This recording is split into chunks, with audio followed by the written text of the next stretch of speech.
ഷിരൂരിൽ മണ്ണിടിച്ചിലിൽ കാണാതായ അർജുനു വേണ്ടിയുള്ള തെരച്ചിൽ പുനരാരംഭിക്കുന്നതിൽ തീരുമാനമുടനുണ്ടാകും.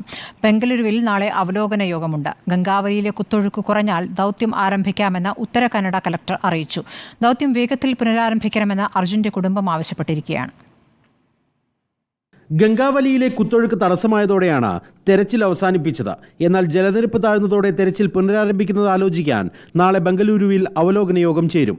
നദിയിലെ കുത്തൊഴുക്ക് കുറഞ്ഞത് അനുകൂലമാകുമെന്നാണ് കരുതുന്നത്. വേഗത്തിൽ നടപടികൾ പുനരാരംഭിക്കണമെന്നാണ് അർജുന്റെ കുടുംബവും ആവശ്യപ്പെടുന്നത്. നിലവിലെ അവിടെ വെള്ളത്തിന്റെ അളവെല്ലാം കുറഞ്ഞിട്ടുണ്ട്. അതേപോലെ തന്നെ വെള്ളത്തിന്റെ സ്പീഡ് കുറഞ്ഞിട്ടുണ്ട്.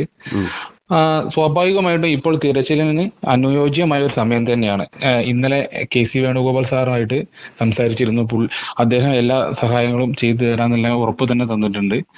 അപ്പോൾ എത്രയും പെട്ടെന്ന് തിരച്ചിൽ പുനരാരംഭിക്കണമെന്ന് തന്നെയാണ് കുടുംബത്തിന് ആവശ്യപ്പെടാനുള്ളത്.